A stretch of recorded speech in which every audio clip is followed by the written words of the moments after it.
다 함께 사도신경으로 신앙 고백하심으로 일요 저녁 예배를 하나님께 드리겠습니다. 전능하사 전지를 만드신 하나님 아버지를 내가 믿사오며 그 외아들 우리 주 예수 그리스도를 믿사오니 이는 성령으로 잉태하사 동정녀 마리아에게 나시고 본디오 빌라도에게 고난을 받으사 십자가에 못 박혀 죽으시고 장사한 지 사흘 만에 죽은 자 가운데에서 다시 살아나시며 하늘에 오르사 전능하신 하나님 우편에 앉아 계시다가 저리로서 산자와 죽은 자를 심판하러 오시리라.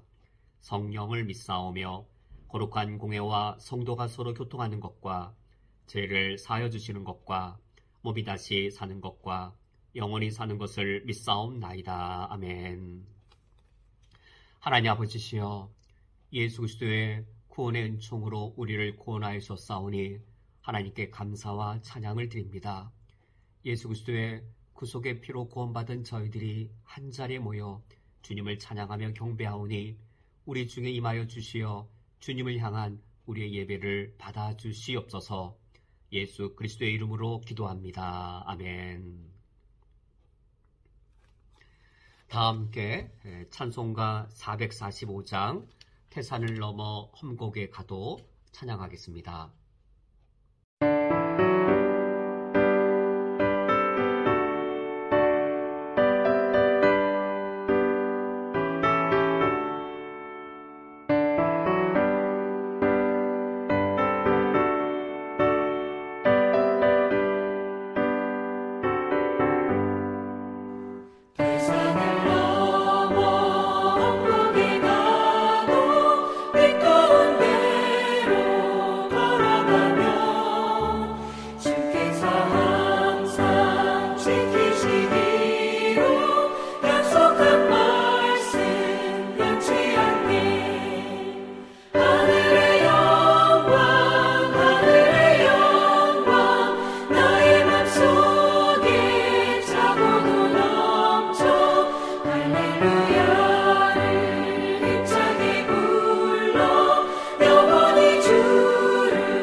성경 봉독하겠습니다.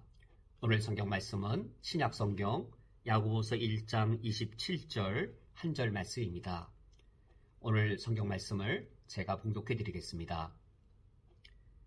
하나님 아버지 앞에서 정결하고 더러움이 없는 경건은 곧 고아와 가부를 그 환난 중에 돌보고 또 자기를 지켜 새 속에 물들지 아니하는 그것이니라. 아멘.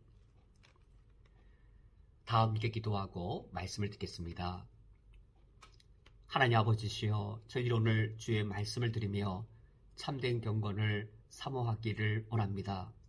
주님께서 우리에게 요르단에 있는 난민들을 섬기게 하셨사오니 오늘 주의 말씀을 드리며 참된 경건 가운데 거하며 요르단에 있는 난민들을 주의 마음으로 더욱더 섬길 수 있도록 우리를 인도하여 주옵소서. 예수 그리스도의 이름으로 기도합니다. 아멘. 오늘 성경 말씀 야고보서 1장 27절의 말씀은 참된 경건이란 무엇인지를 가르쳐주고 있습니다. 경건이란 과연 무엇을 가리키는 것일까? 아마 대부분 우리가 경건이란 이 단어를 들으면 대표적으로 떠오르는 어떤 이미지, 또 두드러진 어떤 모습들이 있을 겁니다. 이 경건하게, 진지하게 기도하는 모습이라든지 성실하게 집중하여 성경 말씀을 읽는 모습이라든지 아마 이런 모습들이 우리 대부분 우리들에게 떠오르지 않을까 싶습니다. 저는 모태신앙으로 처음 교회를 다니게 되었는데 덕분에 저 어려서부터 저도 이 신실한 신앙을 가지신 어르신들의 경건한 신앙생활을 자연스럽게 지켜볼 수 있었습니다. 정말로 신실한 경건한 신앙을 가지신 그 어르신들은 남다른 그런 이 기도 생활, 그리고 이 성경 말씀에 대한 갈급함과 정말 성경 말씀을 성실하게 읽으시고 그 말씀대로 살고자 하는 굳은 의식, 이러한 부분들이 정말로 모든 경건한 그리스도인들에게 다 공통적으로 있는 사실이었습니다.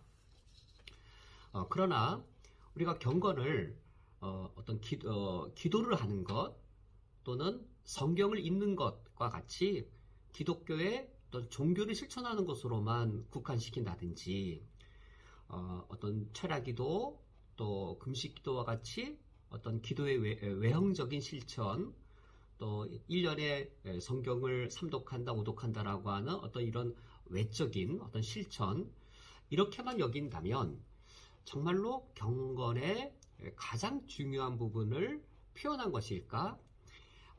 이와 같이 기독교의 외형적인 실천 또는 기독교의 종교적인 그 사실, 이것으로만 좁혔을 때 오히려 경건의 가장 중요한 부분을 오히려 드러내지 못하고 지적하지 못하는 것은 아닌가라는 의문을 갖게 됩니다.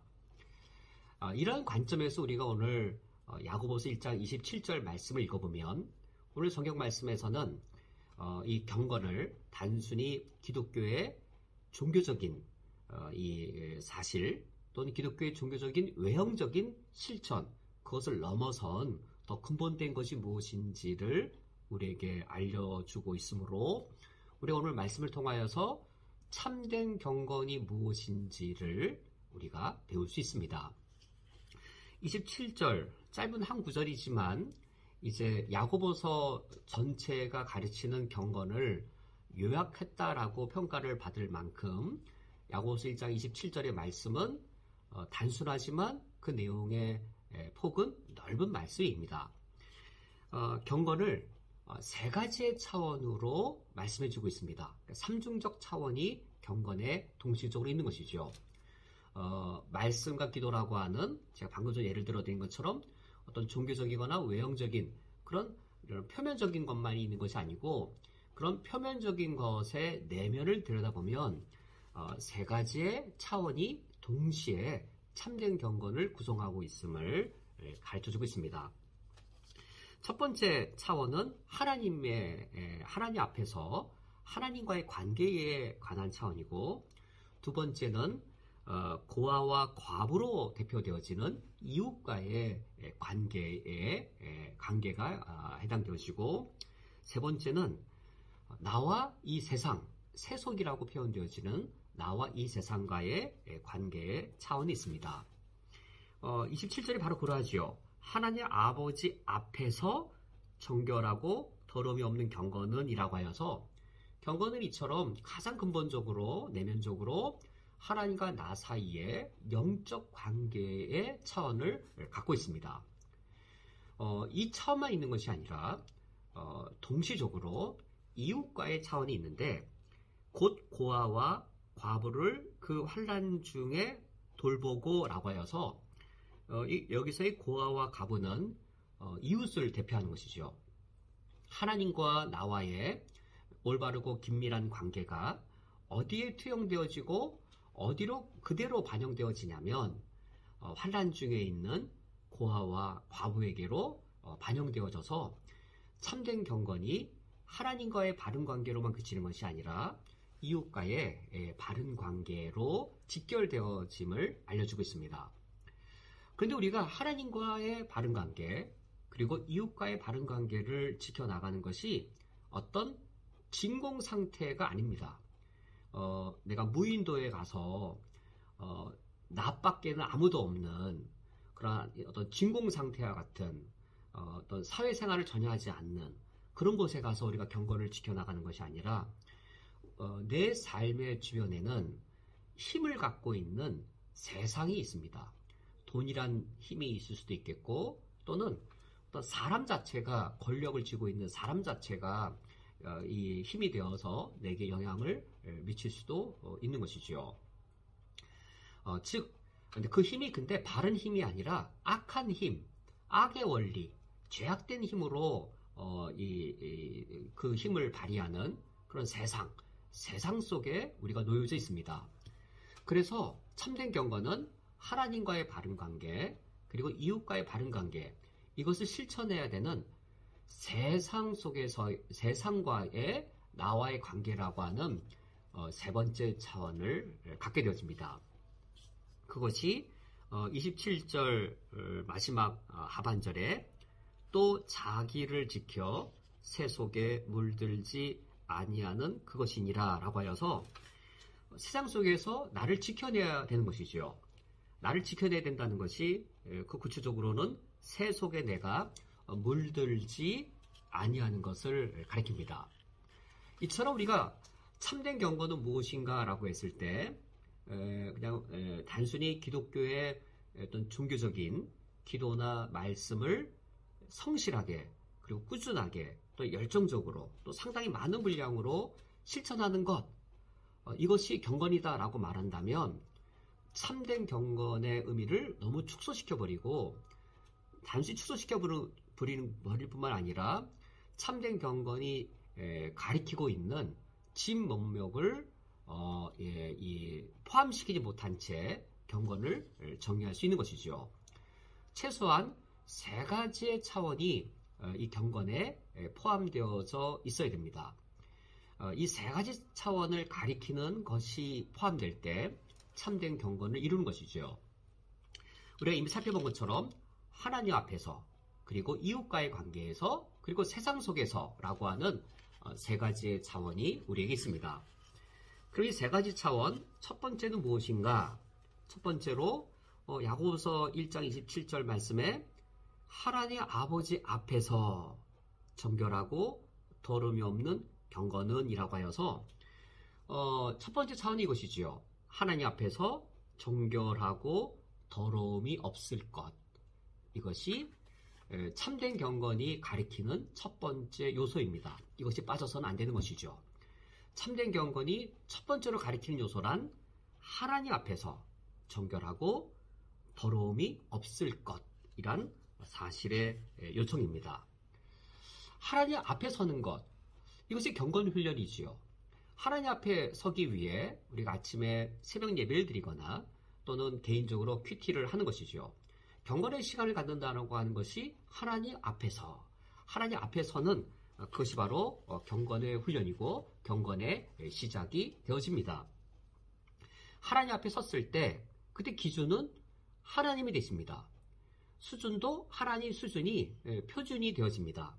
어떤 하나님이시냐면 거룩하신 하나님 앞에서 정결해야 되고 더러움이 없어야 할 것. 어떤 하나님이신가? 사랑을 베푸시되 무조건적으로 사랑을 베푸신 하나님. 어떤 조건을 가지고 내가 이것을 저 사람을 위해 뭘 해주면 저 사람이 나에게 반대급부를 줄 것이다 라고 하는 어떤 조건이 있는 것이 아니라 그냥 무조건적인 그런 사랑. 무조건적인 사랑을 베푸시는 그 하나님 앞에서 정결하고 더러움이 없을 것. 이것이 바로 이 참된 경건의 첫 번째 사실이라고 합니다. 하나님 앞에서 정결하고 더러움이 없을 것.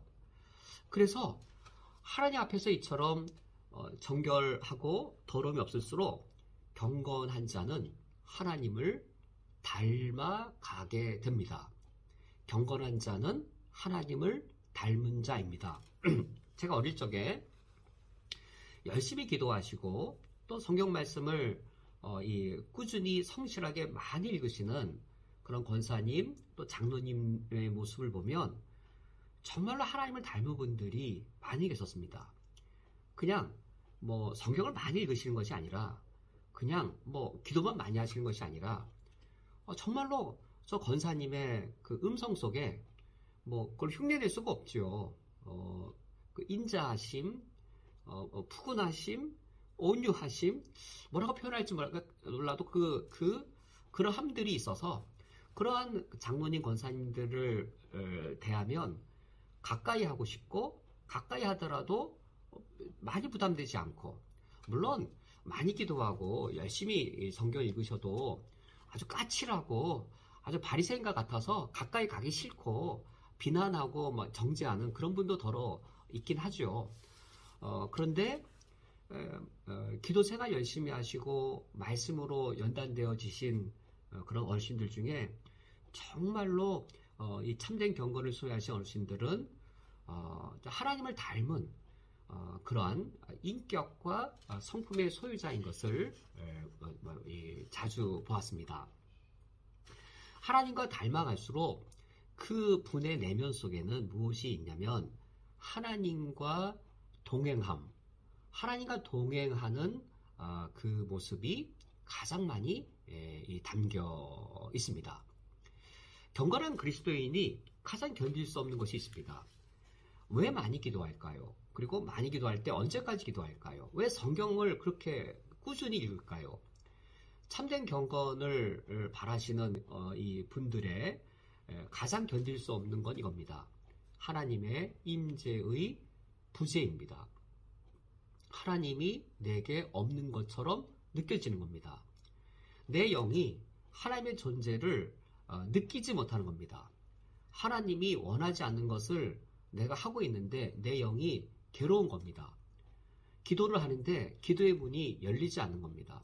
성경을 읽어도 그 말씀이 하나님의 말씀으로 내게 다가오지 않는 겁니다. 경건하지 않을 때는 그게 당연하게 느껴지죠. 성경 읽는다고 하나님의 말씀이 하나님의 나에게 하신 말씀으로 곧바로 들리나?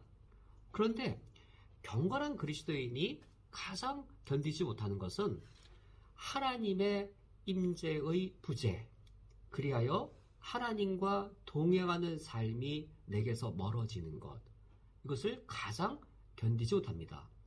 내 영이 혼탁해지고 내 영이 숨을 쉬지 못하여서 답답함, 그것을 겪고 견디는 것이죠. 가장 대표적인 원인이 무엇인가? 무엇이 하나님과 나 사이의 이 관계를 가로막아서 이런 참된 경건을 깨트려 버리는가? 가장 대표적인 것은 하나님 앞에 나의 은밀한 죄악이 누적되어 쌓여 있거나, 또는 내가 의도적으로 고의적으로 누군가를 미워하거나 누군가를 괴롭히거나, 또는 내가 아주 내 양심도 아는데도 불구하고 내가 의도적으로 어떤 범죄를 고의적으로 범하였거나, 이러한 요소들이 있을 때 하나님과 나와의 관계가 차단되어지는 것을 경험하고 느낍니다. 어떤 은밀한 죄악들을 내가 그냥 계속 허용하는 것이죠. 은밀한 죄악들을 그냥 허용하고 또 허용하면 어느 날 그것이 계속 쌓여서 기도를 해도 기도의 문이 열리지 않고 막히고, 성경 말씀을 읽어도 하나님의 그 충만한 임재, 내가 하나님의 임재가 내게 충만해서 내 영이 기뻤던 것이 다시 살아나지 않고, 이것을 경건한 그리스도인들은 고통스러워하는 것이죠. 심지어 내가 어떤 내가 잘못한 건 아닌데 누군가가 나한테 고의적인 잘못을 행하고 매우 나쁜 짓을 해서 내 마음 안에 그 사람에 대한 미움과 또 그 사람에 대한 어떤 원수를 갖고 싶은 마음이 내게 들거나, 사실 열이 다 그런 마음을 가질지라도 내 속에 그런 마음이 있을 때, 기도문이 열리지 않고 막히는 것이죠. 그리하여 경건한 그리스도인들은 하나님 아버지 앞에 나올 때 이런 이 하나님과 나 사이의 관계를 가로막는 것들, 그것이 범죄이든 죄악이든 이런 것들을 하나님께 자복하고 회개하고, 그리고 나의 연약함, 나의 고의적인 죄성, 이것들을 하나님께 더욱더 고하게 되어집니다. 그래서 그것이 될 때까지 말씀을 읽고 그것이 충만히 이루어질 때까지 기도하다 보니 성경을 꾸준히 읽고 하나님께 기도하는 것이 양쪽으로 늘어나는 것이죠. 때로는 산기도로, 때로는 철야기도로, 때로는 금식기도로 하나님의 영이 나를 충만히 지배하시도록 그와 같이 나를 하나님께 내어 맡기게 되어지게 됩니다. 이처럼 경건의 첫 번째 이 요소는 하나님과의 이 차원에 있습니다. 이처럼 하나님과의 차원의 첫 번째 경건의 요소, 그래서 하나님을 닮아갑니다. 하나님을 닮아갈수록 하나님의 임재를 충만히 누려서 하나님과 동행하는 삶을 살게 되었습니다. 이러한 경건한 그리스도인들 중에 더 특출한 그리스도인이어야 될까요? 정말로 더 존경스러운 그리스도인의 모습이 있습니다. 하나님을 닮아가고 성품에서나 인격에서나, 그리고 그리하여 하나님과 동행하고 하나님의 임재를 경험하며 살아가면서, 그러면서 그런 경건한 그리스도인의, 그러니까 아주 성숙한 이 그리스도인의 그 모습을 보면 바로 이 모습입니다. 하나님께 첫 번째인 것이 그분에게도 첫 번째가 되어집니다. 하나님께 두 번째인 것도 그에게는 두 번째 것이 되어집니다. 하나님께 열 번째인 것이 그분에게 첫 번째나 두 번째의 소중한 것으로 여겨지지 않습니다. 하나님께서 열 번째, 20번째로 뒤로 미루라 라고 하면 그도 열 번째, 20번째 뒤로 미뤄갑니다. 하나님 마음이 서둘러오면 그분도 서두릅니다. 하나님께 너무나도 절박하게 소중한 일이라면 그분도 그 마음 안에 절박함과 소망이 있습니다. 해도 되고 안 해도 되고, 하나님이 그렇게 여기시면 그분도 해도 되고 안 해도 되는 것으로 여기게 되었습니다. 하나님을 닮은 것이죠. 하나님을 닮을 때 하나님께 첫 번째인 것이 나에게도 첫 번째일 때 하나님의 임재가 있게 되어지고, 하나님께 첫 번째인데 난 열 번째예요. 하나님과 나 사이에 갈등이 일어나서 하나님의 임재나 하나님의 동행이 잘 이루어지지 않습니다. 그러므로 가치관이 재편되는 것이죠. 하나님의 나라와 그의 일을 먼저 구하는 것으로 가치관의 우선순위가 재정립이 되어집니다. 사도 바울이 예수 그리스도를 아는 지식이 내게 가장 고상한 것이다 라고 말한 것처럼 가치관의 변화가 일어납니다.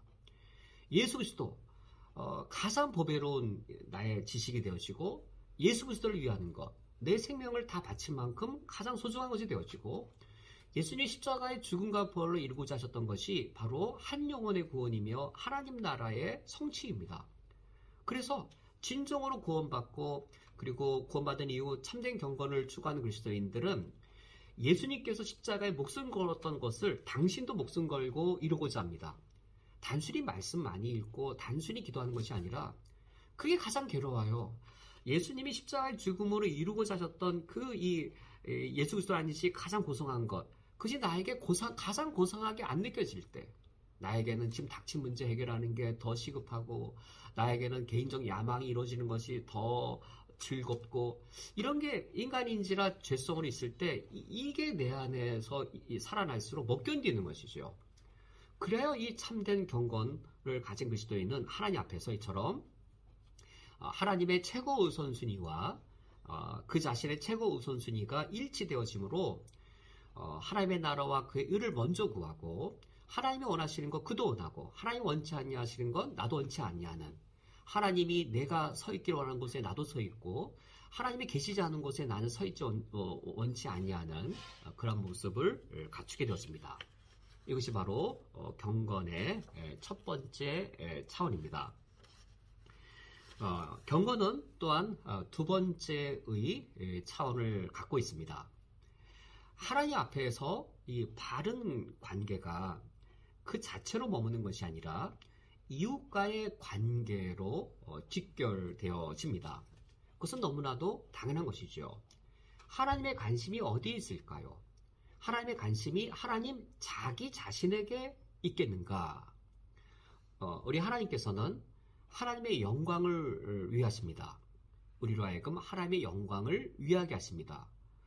우리가 이 사실을 잘못 알아들으면 하나님은 이기적이고 자기중심적이고 자기밖에 모르시는 분인 것 같은데 그것은 하나님에 대한 오해입니다.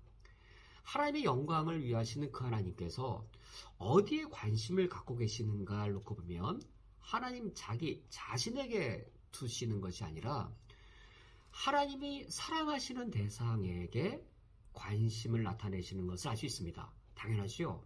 엄마의 관심이 어디에 있을까요? 엄마의 관심이 당연히 사랑하는 아들, 사랑하는 딸에게 있지요. 엄마의 관심이 엄마 자신에게 있을까요? 엄마의 관심이 엄마 자신에게 있지 않습니다. 그 엄마가 자녀에게 부모를 공경하라라고 가르쳐요. 자녀는 부모를 위해야 된다라고 가르쳐요. 부모를 공경하고 부모를 위하라고 가르치는 그 어머니에게 관심을 보았더니 어머니 자신인가? 그렇지가 않아요. 하나님의 영광을 위해 살도록 가르치시고 명령하신 우리 하나님, 그 하나님 자기밖에 모르시나? 자기중심적인가? 그렇지 않습니다. 하나님의 관심을 보면 하나님께서 사랑하는 대상에게 자기 자신을 다 주실 만큼 그 대상에게 관심이 쏟아지고 있습니다. 하나님 사랑하신 대상이 누구인가 했더니 바로 하나님의 형상대로 창조하신 우리 인간이었습니다. 하나님은 우리를 사랑하기 위해 창조하셨고 우리를 사랑하기 위해 창조하실 때 하나님의 형상으로 창조하심으로 하나님과 교제하며 지내기를 원하셨습니다. 하나님께서 그런데 가장 가슴 아파하신 일이 있어요. 엄마들이 자녀들에게 관심이 먼저 쏟아질 때에 그 중에서도 더 시급히 누구에게 관심이 쏟아지냐면 아픈 자녀예요. 건강한 자녀보다 아픈 자녀예요. 공부 잘하는 자녀보다 공부 못하는 자녀에게 더 먼저 염려가 되고 더 많은 배려를 더 많이 하게 되어집니다. 우리 하나님께서 가장 가슴 아파하시고 견디지 못하는 일이 있다면 하나님의 형상으로 창조한 당신이 사랑하는 우리 인간이 하나님의 형상이 깨어지고 하나님의 형상이 모독받고 하나님의 형상이 뒤틀려져 있는 그 상황을 하나님께서는 가장 견디지 못하십니다. 우리 집에서 금이야 오기야 존귀히 여기는 우리 아들 딸들이 어느 곳에 가 있는 모습을 멀리서 보았는데 일단 담장 바깥에서 보았더니 거기서 구박받고 있고 인간의 존엄성이 훼손당하고 있고 집에서 우리가 아들로서 딸로서 존귀하게 길렀는데 누가 함부로 대하고 있고 인격을 모독하고 있고 그렇다면 그것을 본 우리 마음이 부모의 마음이 어떠하겠는지요. 하나님이 가장 견디지 못하는 것은 우리 인간을 하나님의 형상으로 영광되게 그 격을 놓으셨습니다. 그러므로 하나님의 형상인 우리 인간이 하나의 형상으로 존귀함 받고 하나의 형상답게 대우받는 것이 하나님 보시기에 가장 아름답고 하나님 보시기에 가장 바람직한 것이죠. 그런데 그 인간이 하나의 형상으로서의 존귀함과 영광을 누리기는커녕 오히려 그 영광이 더럽혀지고 있을 때 하나님의 마음이 가장 아프신 것이죠. 그런 우리 인간들에게 하나의 관심이 먼저 쏟아지게 되는 것이죠. 바로 여기에 경건의 두 번째 차원이 있습니다. 우리가 하나님의 마음을 알아갈수록 하나님 마음 아픈 곳에 우리의 마음도 먼저 가게 되는 것이죠. 오늘 성경 말씀 27절 말씀에 보면 경건의 두 번째 차원을 이와 같이 말합니다. 곧 고아와 과부를 그 환난 중에 돌보고 라고 되어 있습니다. 우리는 이 구절을 27절 상반절과 연결시켜서 생각해 봐야 되는 것이죠. 하나님 아버지 앞에서 정결하고 더러움이 없는 경건은 이라고 하여서 하나님 앞에 정결하고 더러움이 없는 경건인데 이것은 곧 무엇이냐면 하나님 앞에서가 이웃 앞에서 곧 고아와 과부를 그 환난 중에 돌아보는 것이다 라고 말하고 있습니다. 여기서의 고아와 과부는 우리 이웃을 대표하는 대상인 것이죠.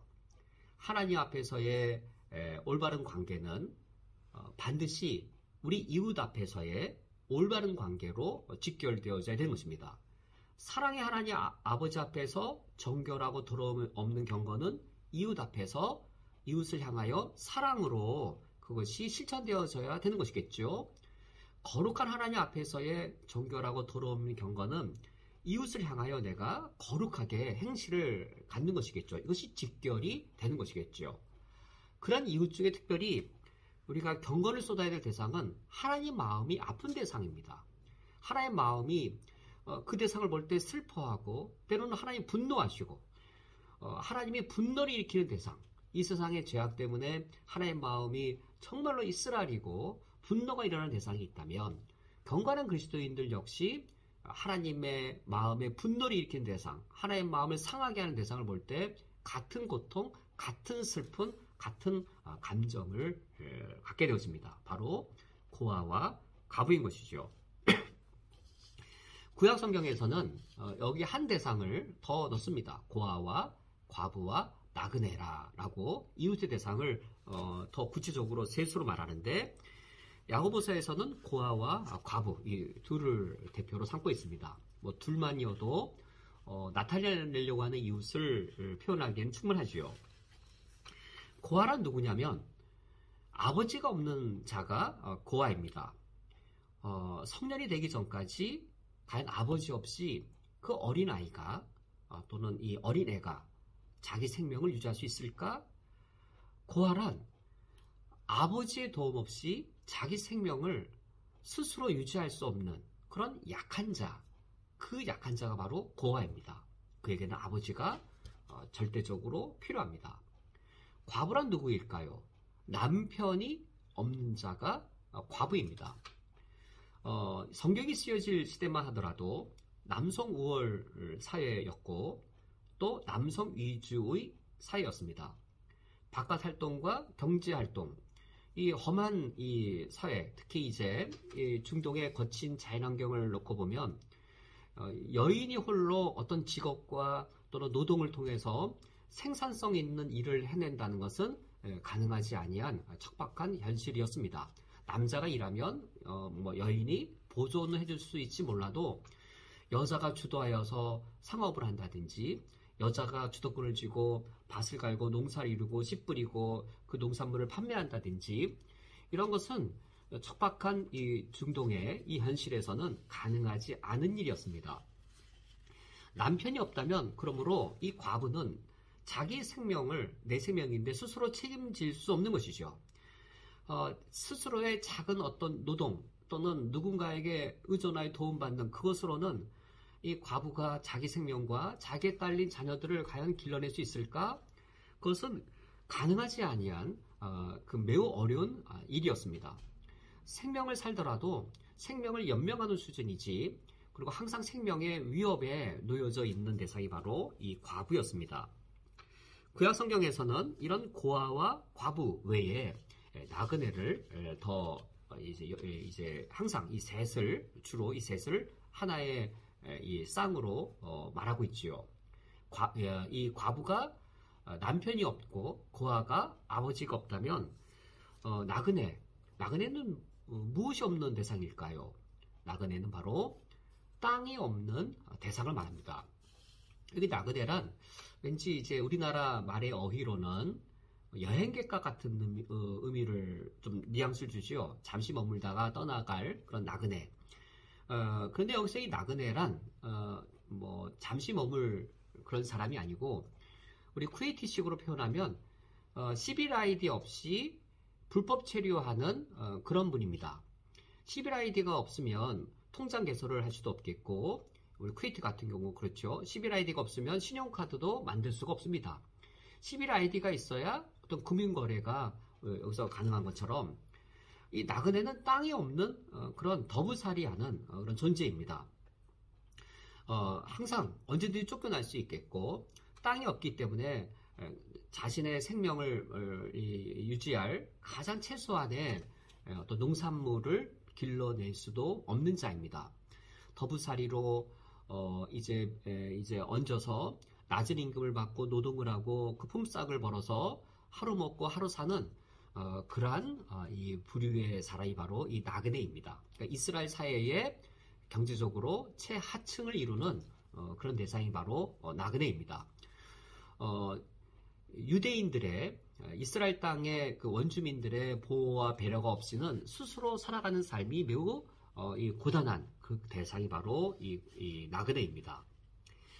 고아와 가부와 나그네, 그러나 이들도 다 하나님께서 하나님의 형상으로 창조하신 자요, 그들의 창조주가 바로 우리의 아버지 하나님이십니다. 하나님께서는 누구에게, 누가 아픈 손가락처럼 느껴지는 대상일까요?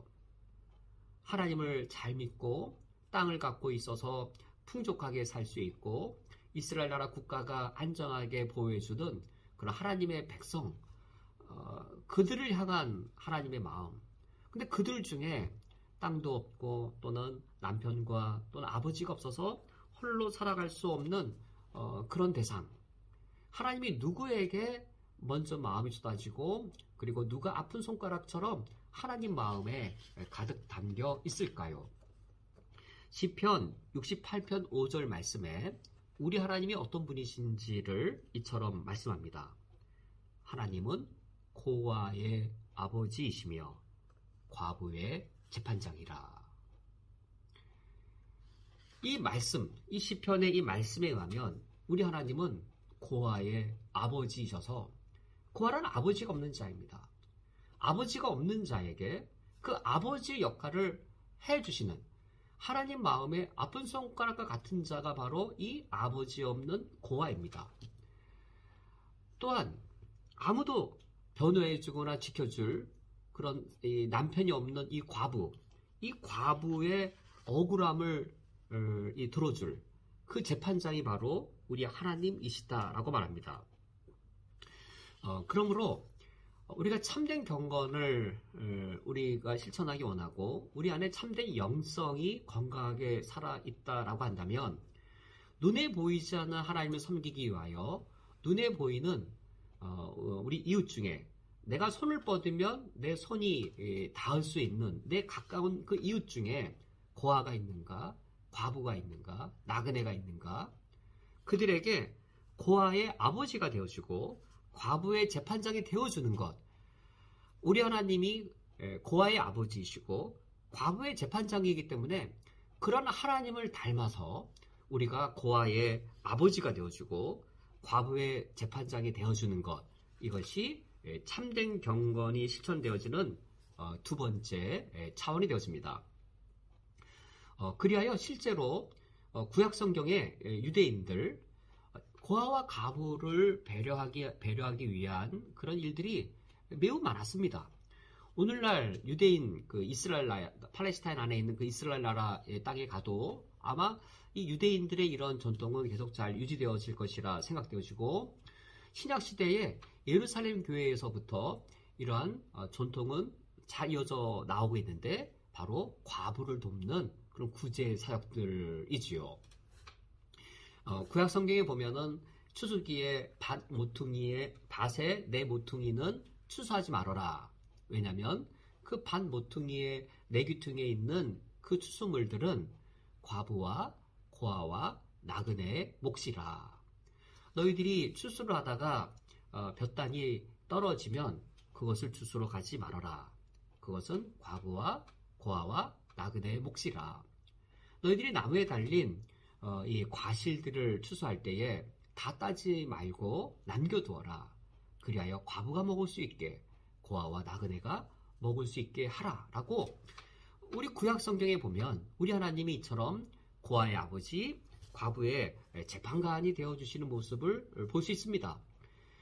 이 초대교회의 예루살렘 교회가 얼마나 과부를 도우는 일에 열심을 내었는지, 그리고 루터와 켈빈이 종교개혁을 일으키고 켈빈의 경우도 이 교회의 구제 사역을 지극히 대단히 강조하였던 것은 너무나도 경건이 무엇인지를 알 때, 참된 경건이 무엇인지 알 때 당연한 일인 것을 우리가 알 수 있습니다.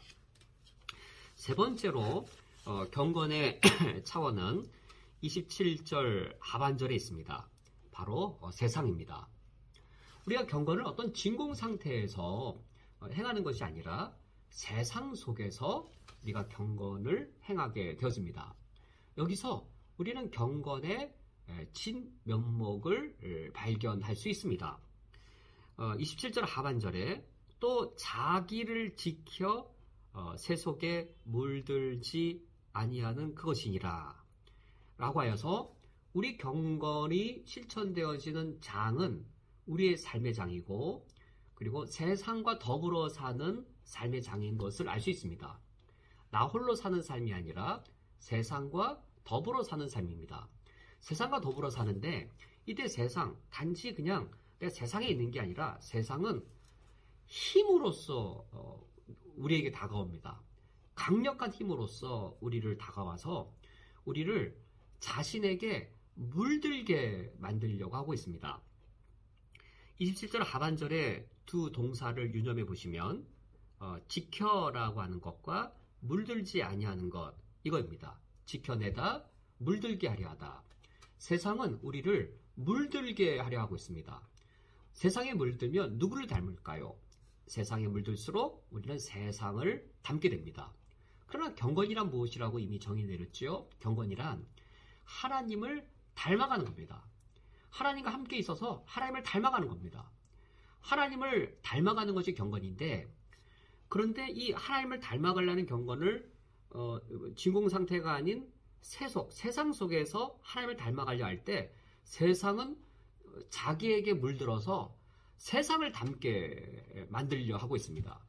그럼 우리 그리스도인들의 갈등과 투쟁은 세상과의 싸움이죠.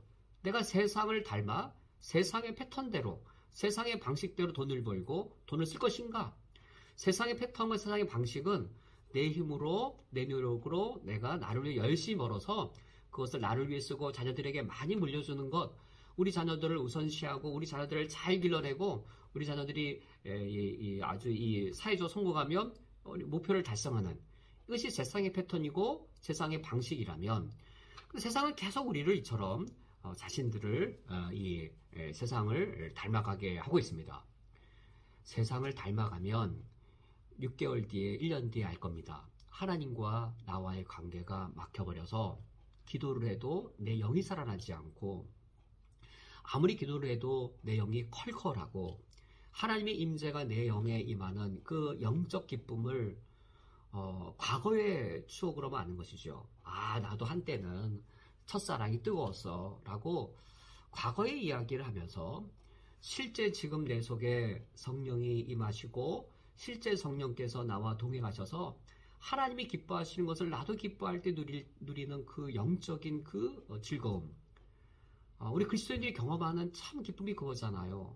저도 목회의 가장 큰 기쁨은 하나님이 즐거워하시는 것이 내 영이 즐거워하고 있는 그 순간, 그때가 가장 행복한 것을 경험합니다. 우리 모든 그리스도인들이죠. 하나님이 바라보게 하시는 걸 나도 바라보면서 희망에 찰 때, 이때는 그 무엇으로도 표현할 수 없는 가장 큰 즐거움이 있습니다. 아, 하나님 바라보시는 것 나도 바라보면서 정말 저 일이 이루어질 거야 라고 희망 찰 때 우리 현실에 세상에 강력한 공격이 와도 그것으로 좌절되지 아니하는 소망의 큰 기쁨이 우리 속에 가득 차 있는 것이지요.